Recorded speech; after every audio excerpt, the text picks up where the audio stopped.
about to listen to the Dr. Daliah Show. Sassy, stimulating medical talk radio. Any medical advice Dr. Daliah Wax gives on her show should not be substituted for an actual visit to your medical provider. And now, here's Dr. Daliah.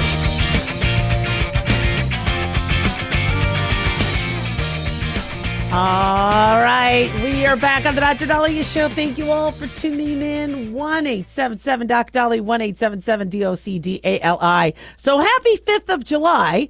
I am a huge fan of fireworks and our love of Independence Day. I cannot go 1 year without finding all the fireworks and trying to see as many as I can.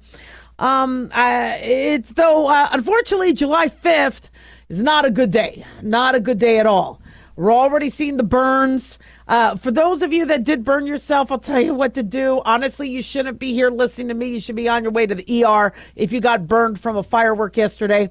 Fireworks are fascinating. The whole psychology behind them. We talked about how the Chinese back in, was it 200 BC? Might have initially played around with some bamboo shoots and learned how to make them. And then by 400 to 600 AD, they learned how to, do other things with them. And then we started to use them more proliferatively in the last couple centuries.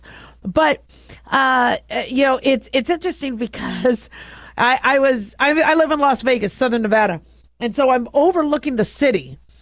I went to a place where I could overlook the whole city and try to see the Strip. And we have rules against illegal fireworks. And to see, all these illegal fireworks coming out of people's backyards there's a lot of dirt and desert still around Las Vegas. So there was a lot of little makeshift, we're doing our own firework parties. And I got to tell you, it's enjoyable to see. Not enjoyable at 4 a.m. I mean, look, I'm as patriotic as the next person, but the patriotism, you could slow it down by maybe 1, 2 in the morning, but it was kind of a rough night. Okay, I didn't sleep. My animals didn't sleep. Listen, I love 4th of July, but some of us work on the 5th of July. So little sleepy, and I don't mind. Do fireworks tonight. You could do fireworks the whole weekend. Why does fireworks only have to be 4th of July? So everybody sets them all off until the wee hours of the morning. Look, I'm glad you bought a lot, but some of us need to sleep. Why don't we celebrate July 5th fireworks? And trust me, there will be. People are going to be setting off fireworks all weekend long. I'm fine with that. Please be careful. I don't know if you guys heard about what happened in Utah. There were malfunctioning fireworks that veered into the stands at a crowded Utah football stadium. It struck members in the audience. This accident occurred during the opening ceremonies of their stadium, a fire show. This is in Provo's annual Freedom Festival at Lavelle Edwards Stadium on Brigham Young University. And so they had to halt the show for about 15 minutes. They removed the injured audience members. 6 people got taken to the hospital. And I think they continued with the show. 45,000 people were there. It was sold out. And, but unfortunately, fireworks can malfunction. I was driving home yesterday, and it was interesting how just all the air was like full of smoke. You could tell it wasn't just the 1 or 2 places doing fireworks shows. You could tell everybody and their mother was setting them off in the backyard. And you could actually hear the dads go, yeah. And the moms are like, you're going to get us arrested. This is ridiculous. And the kids are like, yay, daddy. So, I mean, it's fun. It's fun. It's not fun until somebody gets hurt. And so today and this morning, me and a lot of medical professionals are dealing with the aftermath. For those of you that did burn yourself, if you call telemedicine, I'm telling you right now, there's not much we could do. You've got to get your butt to an ER. Some of these sparklers go up to 20,000 degrees. You cannot just throw some dirt on it and think you're going to be fine. If you did sustain a burn, keep in mind, the reason why you need burn care, especially if you burned your hands, your feet, your face, genitalia, or any body part with a firework. But the reason why with those initial body parts we send you to ER is because the poor wound healing. A burned piece of skin, especially if it's second, third, fourth degree, can sadly not heal well because the skin was killed. The skin was incinerated. And so burn care is an art in and of itself, where they debride the dead tissue, they allow the new tissue to heal in, they try to help coax and choreograph the new healing, take specialized bandages and medications. And so I've seen people with burns, whether it's a pot or a pan or something, and a muffler on your motorcycle, and they'll call telemedicine a week or two in saying this isn't healing and it's ulcerative and it's getting worse. That's because if you don't treat a burn correctly first time out, you need to, it unfortunately can fester. So burn care requires immediate medical attention, especially if it's a firework injury. As I told you, our family witnessed one of their cousins get I don't know if it was one of those little rock things or those little, they were legal, but it ricocheted off the ground and hit his eye. He ended up needing corneal transplants, and I think he's still blind in that eye. And so as a physician, I don't want to rain on your parade.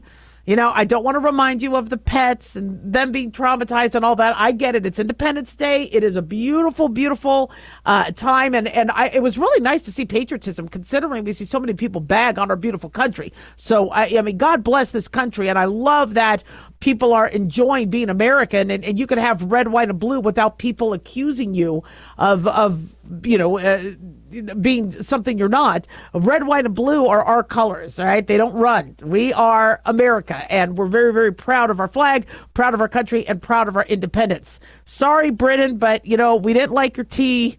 Hey, we didn't like the taxation without representation. I still hold a grudge. Listen, I love London. I love people from Great Britain, but, I'm still not over it. That was a few hundred years ago. It takes a little longer. But, unfortunately, these injuries that happen can be pretty serious. Of course, fires are being addressed. We'll see some of the aftermath in terms of wildfires. And we always talk about fireworks safety. Nobody listens. But I got to tell you, seeing people happy and looking at the fireworks and hearing the babies scream and yell and all excited and the kids happy, it's really, really cool. I really miss the fireworks show the Strip did. 2021, we had some amazing fireworks, and now it was kind of 1-877-Daliah, don't go away.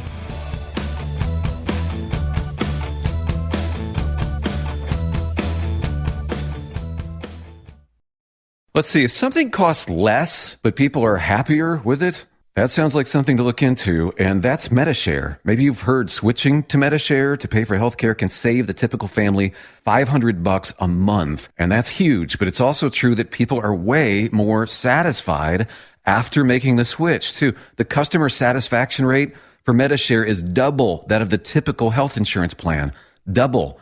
MediShare works. It's been around for more than a quarter century, and members have shared more than $3 billion of each other's bills. People love having telehealth and a huge nationwide PPO network. So, yeah, you can save a ton and like it better. Imagine being happy with how you're taking care of your health care.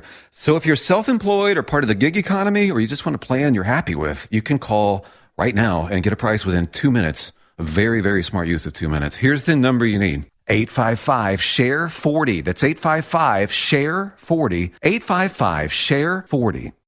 Hey guys, it's Dr. Daliah. Fantasy football season is coming, but sadly, too many of you are taking the bench while the country takes part in one of the most exciting and lucrative industries out there. Don't know how to play? Well, huddle up and listen. Paul Kalikas and I have written a fantasy football pocket guide for beginners. This book walks you through the basics and shows you how simple and lucrative joining or creating a fantasy football team can be. Read our fantasy football pocket guide for beginners found on Amazon, or follow the links on X and Facebook. That's Fantasy Football Pocket Guides for Beginners. Don't be left out. In a study, it was found that 33% of 44 herbal supplements had no trace of the advertised herb. Don't let that happen to you. Hi, this is Dr. Mitch. If you want to ensure quality, please go to TotalWellness.com. Supplements made for physicians, only now available to you too. TotalWellness.com, helping you to look good, feel good, and enjoy total wellness.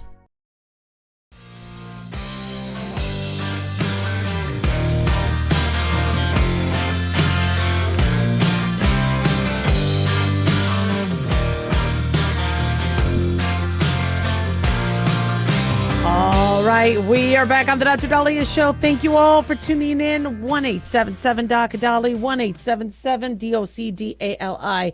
Big thanks to Talk Media Network for making the show happen, and big thanks to Daniel, our producer.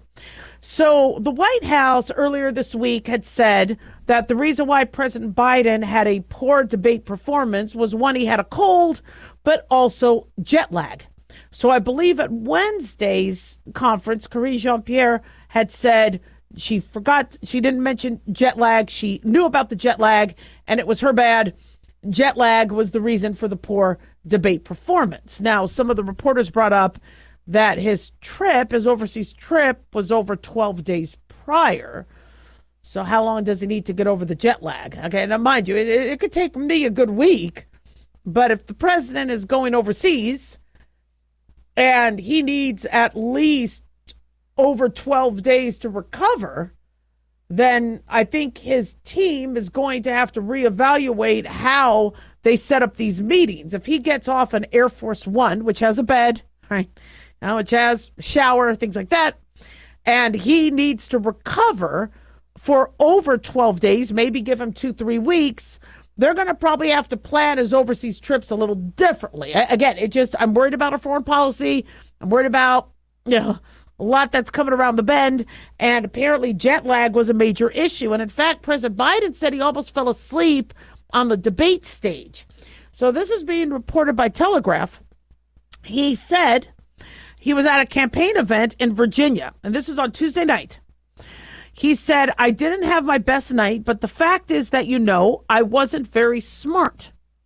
He said, I decided to travel around the world a couple times, going through around 100 time zones before the debate. He said, didn't listen to my staff and came back and nearly fell asleep on stage. He said, that's no excuse, but it is an explanation. Now, I thought he was at Camp David for a week or two preparing. Now, maybe he did sleep and take some naps, but, jet lag, the team, I wish I could talk to their PR team. Listen, I don't care if you're Republican or Democrat. America comes first. We need our commander-in-chief to be healthy. We need our commander-in-chief to be functional. We need him to be upright. We need him to be healthy. We need this country looking to our adversaries as we know what we're doing. And so please, can the PR team talk to me? Because you guys keep digging yourself into this bigger hole. And blaming jet lag for a debate performance is not the most ideal. Was probably not the way to go. And you're looking at all the these media pundits and reporters and anchors go, we need to discuss, he's not performing well. We've been saying that for years. We saw that when he was on the campaign trail. And the reason why I'm really frustrated is, number one, is we have a man's health on the line. Number two is nobody listens. No one listens. I told you guys years ago, he's not going to finish. He's not going to make it through the 4 years, and he's going to save face, probably retire, elevate as vice president so he could leave on a high note where he could say, look, I gave you the first female president. But I mean, that's not something the country needs. Is Kamala Harris even qualified? I mean, when you elect somebody to be your president, you're electing them because you're expecting to have them there for 4 to 8 years. And he's struggling. We knew he was struggling. And when they keep bringing up, well, his doctors didn't think it was necessary. Okay, the doctors need to speak out before they lose their license, because somebody is going to report them to the medical board for negligence and for malpractice. There's, in fact, people were bringing up, and, I don't want you going after the doctors, right? But, reporters were even like, but you said the doctor was with him, and you're saying he didn't think there was anything wrong. This was just a cold. Was it COVID? Was it, where was the doctor? Where were the doctors? Because everybody's trying to pivot. Everybody's pointing fingers. And when you have the medical team for the president, that is supposed to be one of the most astute, highly educated, very well researched. These doctors are, supposed to be some of the top of the country, taking care of your commander in chief, and they're making a joke of them. Now, I told you, if you are going to be a physician for any administration, you put your ethics first. You have to. That's why I had a little problem with Fauci. When he said, I was with Trump, but I didn't feel I could say what I needed to say, then quit. You're a doctor first. Doesn't matter if they're paying you $400,000 a year. Okay? We doctors have ethics. If you really disagreed with Trump calling it a virus from China or whatever, or talking about how studies are showing that there might be some uses, some maybe hospitalization uses for ivermectin, hydroxychloroquine, then you're a doctor. Then you speak out. But you don't stay quiet because you're making $400,000 a year.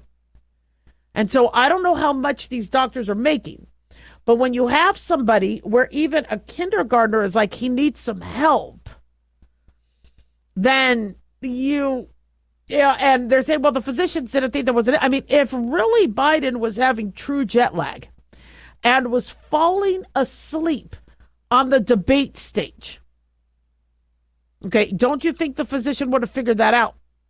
What? And then why didn't they? Why didn't they halt? You don't want somebody to fall asleep, whether they have narcolepsy. What if foreign leaders are listening to this. If somebody is not of their highest acuity, you don't want them to perform. Look at what Simone Biles did at the last Olympics. By the way, love her new floor routine. But Simone Biles was like, I can't represent the country. I'm not doing well. She had a death in the family and everything else going on. That's a very responsible move. I know she was criticized for it, but as a physician, if I'm not feeling well, if I don't think I'm of a sound mind, if I think somebody slipped me a roofie, I don't perform my medical duties.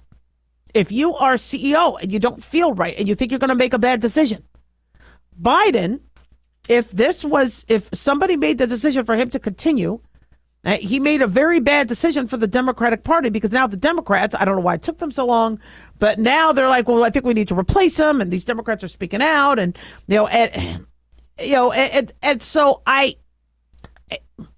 is this all BS? Is it just cover up? Come on, we know what's going on. He needs help. He needs care. People are blaming Jill for elder abuse. They're blaming their doctors. Listen, if Biden needs to take a step back and he needs to take care of his health, that's his duty as an American.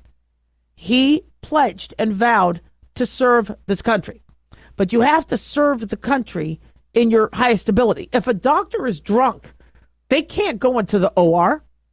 It is their duty to say, sorry, I know I promised to do surgery, but I promised when I had my full faculties.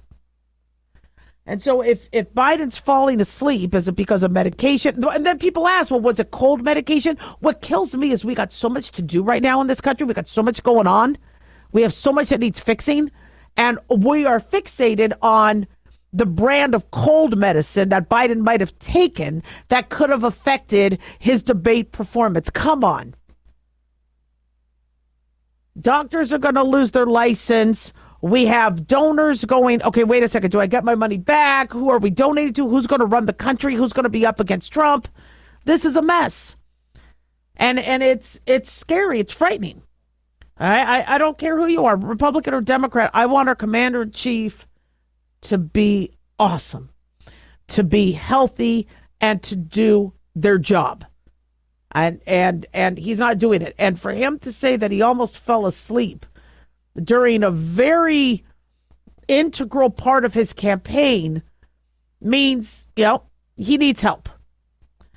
And jet lag, for those of you that do suffer from jet lag, you can have jet lag symptoms at least a week after flight. 12 days, you start to wonder. You could use melatonin to reset. You could take naps. We ask you to hydrate. We ask you to eat healthy. But it's been known that Biden needs his naps. I don't mind if the president needs naps. I love taking naps. In fact, I'm going to take a nap today because, people were celebrating fireworks till 4 a.m. and the animals didn't like that. So I'm going to probably take a nap today, and I can't wait for my nap. I love naps. I think naps are fine. But if your day is already limited, Now, I think, and I'm not saying this to compare to Trump, I think Trump would be up at 6 a.m. and I don't know, and they would, I don't know if he had his Big Mac, but then they would do his briefing and he was, and the president's schedule is not just 9 to 5 or 6 to 6. If they need the president in the middle of the night, they have access to the president in the middle of the night. If the president, needs to, be, because things happening overseas usually happen when it's middle of the night for us. And so Biden allegedly working from 10 a.m. to 4 p.m. and needing naps in between. Let the man get the medical care he needs. 1-877-DOC-DALIAH. Don't go away.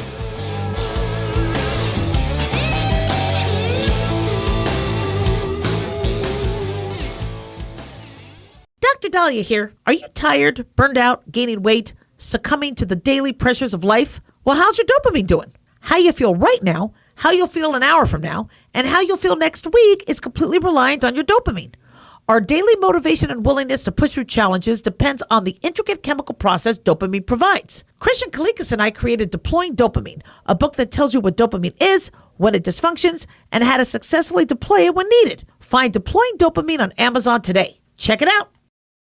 Carl Amari here to tell you about our newest website for old-time radio lovers. It's 100radioshows.com. At this site, there are 5 old-time radio shows waiting for you to download free as our gift to you, and be sure to browse the additional 700 old-time radio shows available to you for 70% off by using the promo code RADIO at checkout. This is a limited-time offer, so log on to 100radioshows.com. That's 100radioshows.com.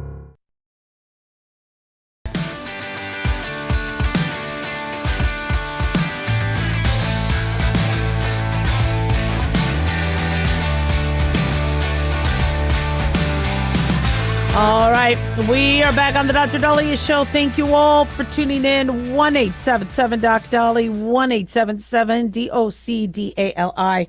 So some of you have been hit with the diagnosis of diabetes, and you are told that you are going to have to watch your sugar, watch what you eat.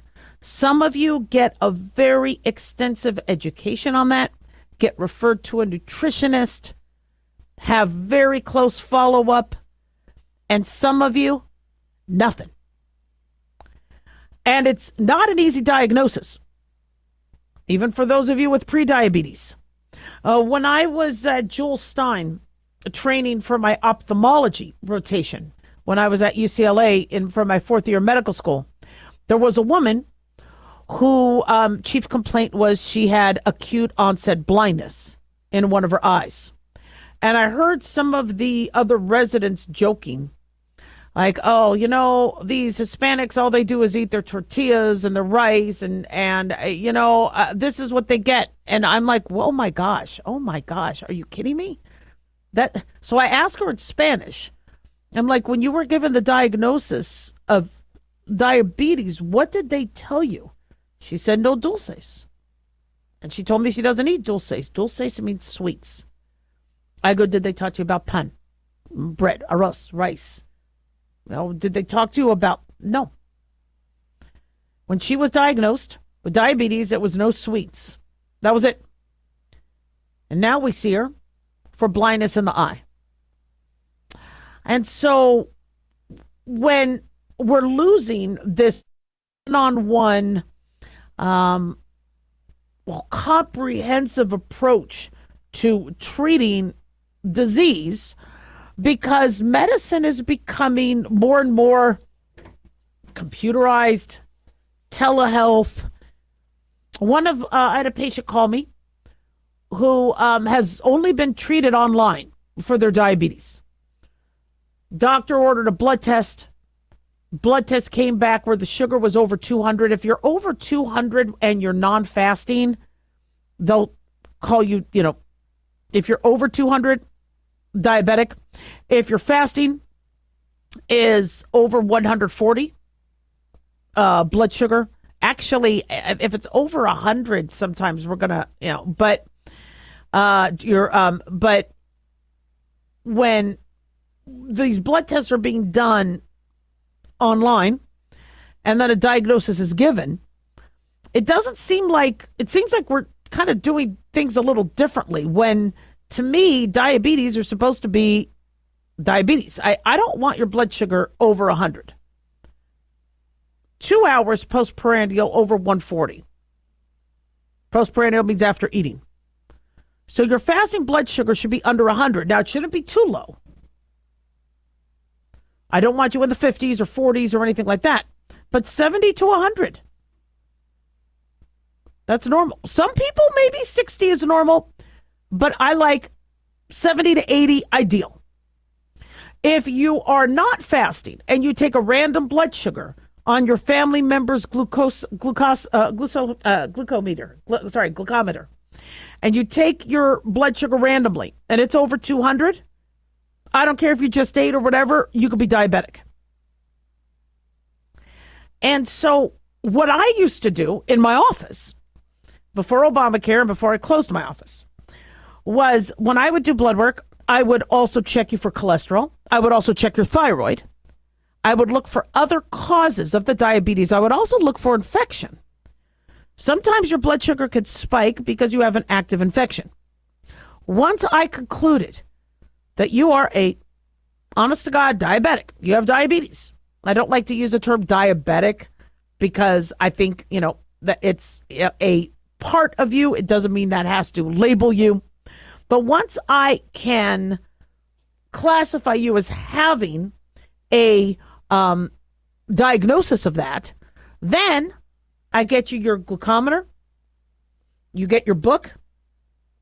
I have you come back within a week to show me what your numbers are doing. I have you check your blood sugar before, after you eat, with your meals. And I also, which I don't know if anybody else does, but one thing I thought was very effective is write for me next to your numbers what you ate.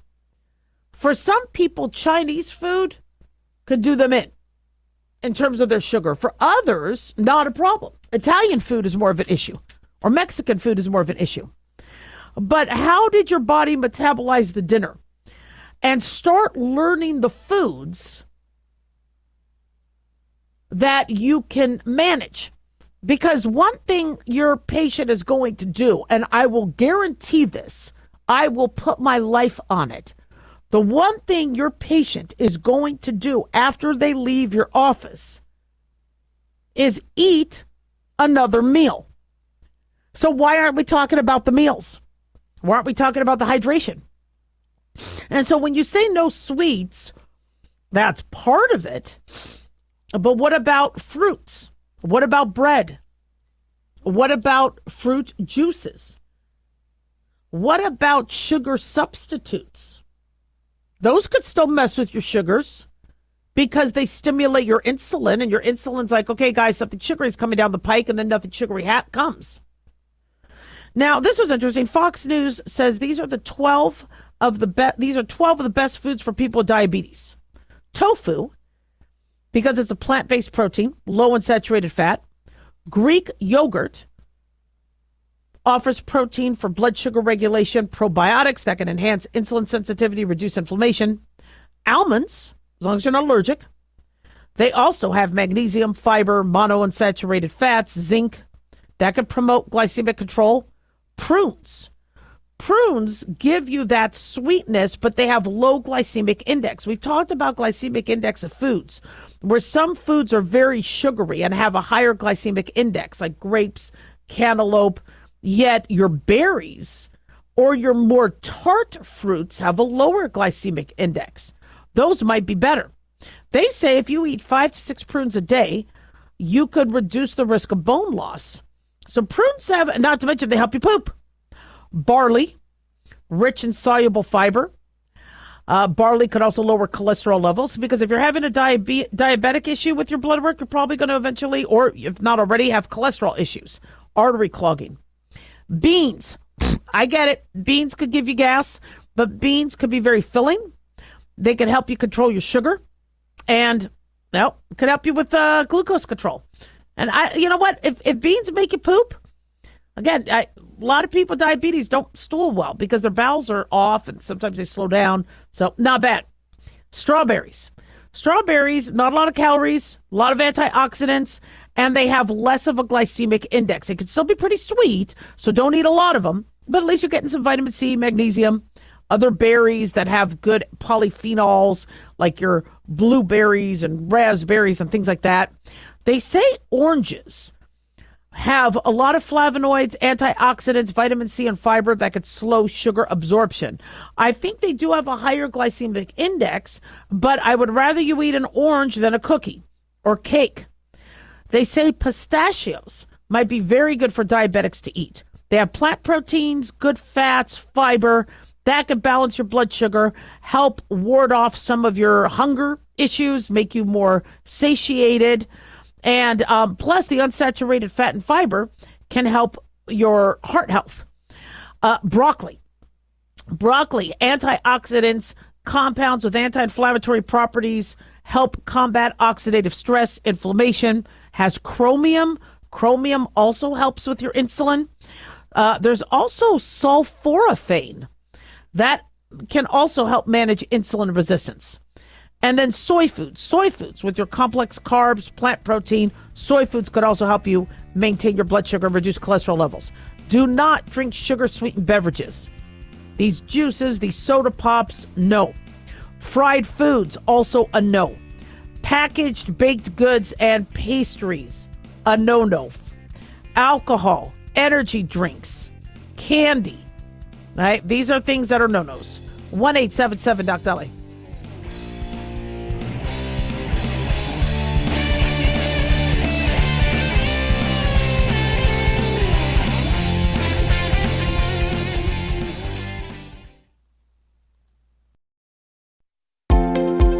Considered by most, optimized curcumin is one of the few bioavailable and highly absorbable curcumin products on the market. Hi, I'm Dr. Mitch. Since most chronic diseases have inflammation, our optimized curcumin seems to be a perfect addition to any nutritional program. It makes sense to me that preventing or reducing inflammation is a key component to our overall health. The Mayo Clinic found that curcumin can decrease swelling and inflammation, has antioxidant properties, and research suggests that curcumin can prevent cancer, or at least slow the spread of cancer, and in many instances make chemotherapy more effective. It protects our healthy cells even from radiation. TotalWellness.com, where we help you to look good, feel good, and enjoy total wellness. Self-reliance. It's not a phrase we hear much in our culture these days. It might conjure up images of pioneers, the West, rifles, strapping men, and strong women. But what does it mean for us in today's world? The New American Magazine has just released its latest collector's edition, Self-Reliance, Foundation of Freedom. In it, the New American authors outline the necessity of self-reliance for a free people, tips for self-reliant living, and the importance of not giving up hope. This unique edition includes articles on the self-sufficiency of the founders, preparing for a worst-case scenario, firearms, financial self-reliance, the importance of community, and many other topics by expert writers. Now, for a limited time, the New American is offering a bundle of 3 collector's editions, Self-Reliance, The Great Reset, and Trump World, for just $19.95. Available at shopjbs.org. Visit shopjbs.org today.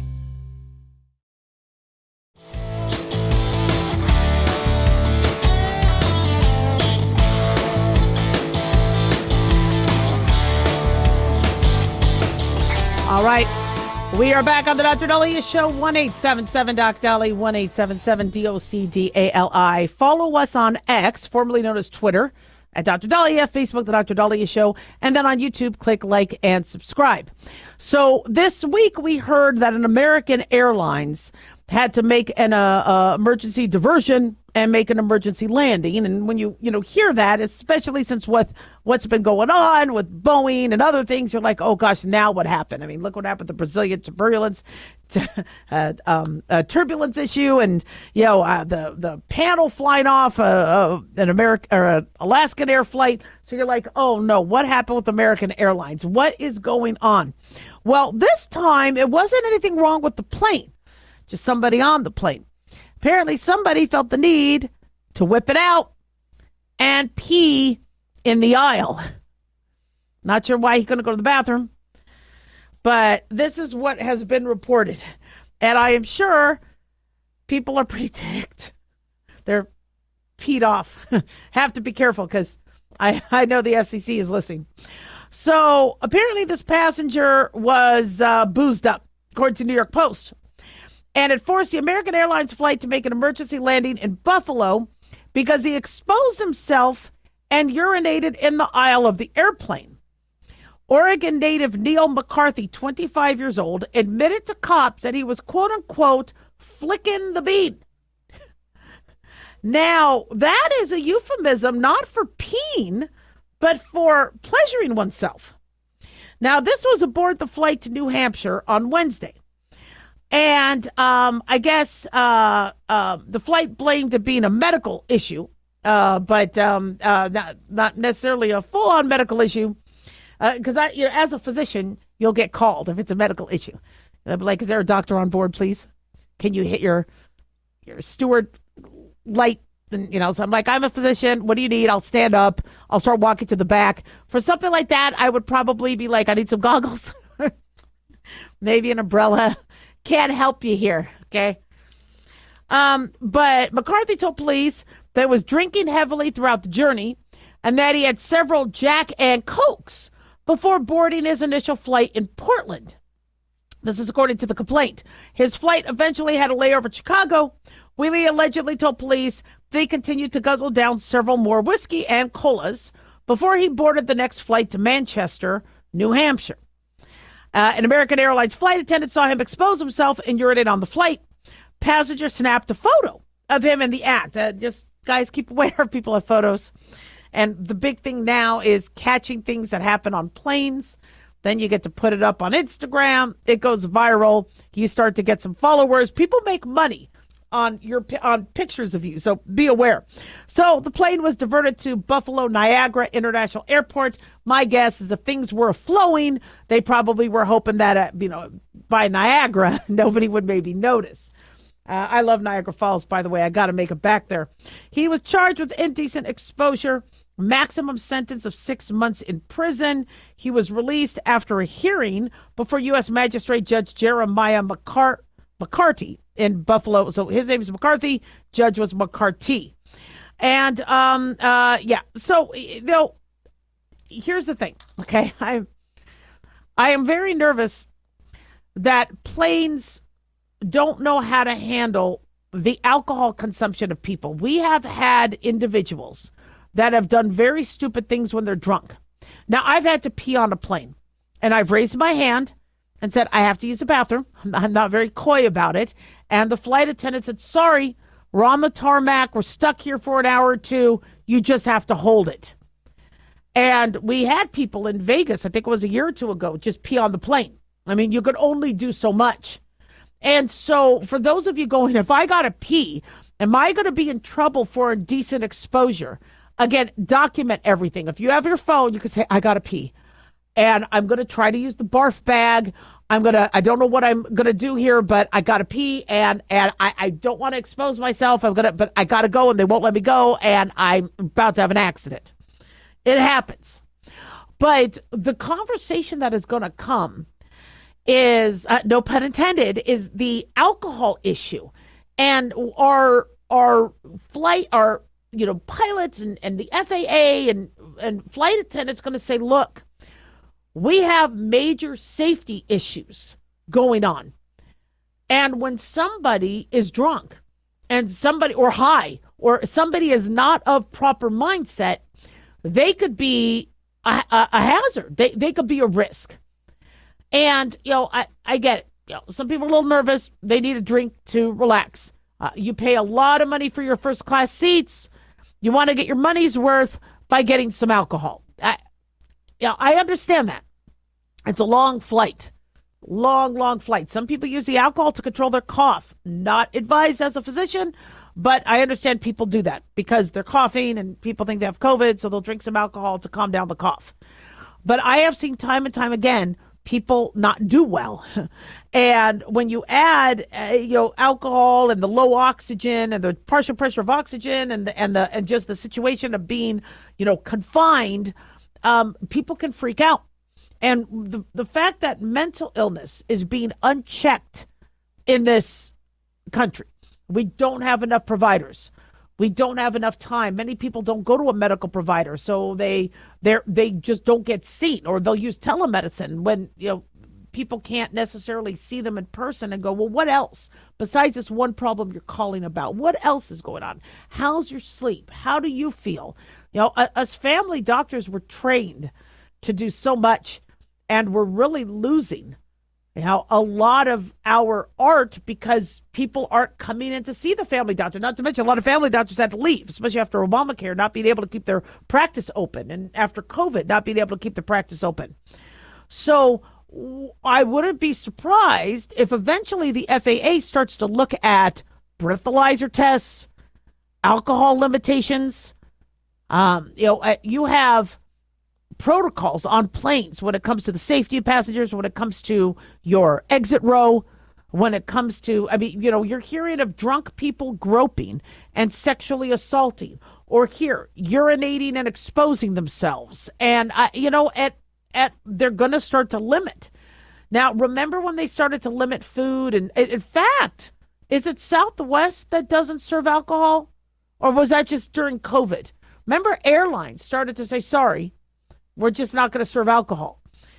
And so for those of you going, look, I can't handle a 5-hour flight or an 8-hour flight, I'll go through DTs. This starts to get complicated.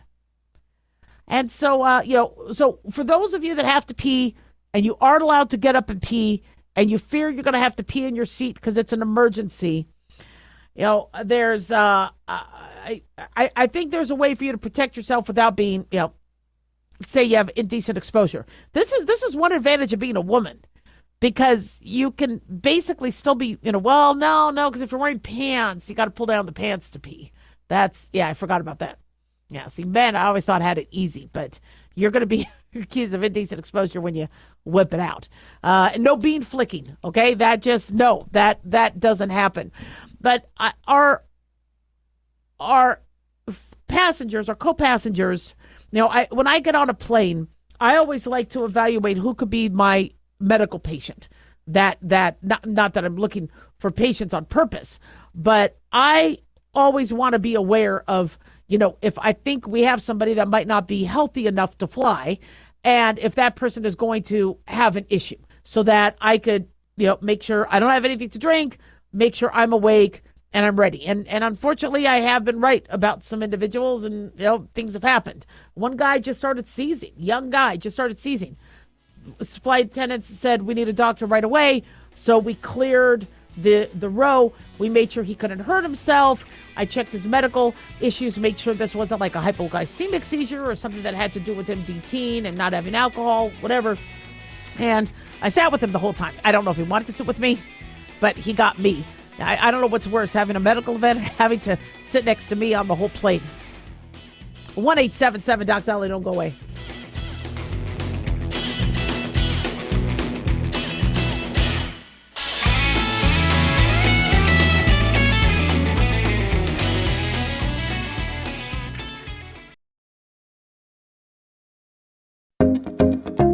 Did you know that healthy arteries make a gas? Yes, actually 3 known gases. Hi, I'm Dr. Mitch, and nitric oxide is a gas that's readily made all day long to keep our arteries open by relaxing the blood vessel walls. By doing this, our circulation is increased, bringing blood, oxygen, and nutrients to every part of your body. Both age and poor diet can lead to a loss of this precious gas, and in turn, blood pressure can go up, energy can go down, and you can get tingling in your hands and feet. Well, our product, Ultimate Nitric Oxide, can easily help fix this lack of nitric oxide. Go to TotalWellness.com. That's TotalWellness.com, where we are helping you to look good, feel good, and enjoy total wellness.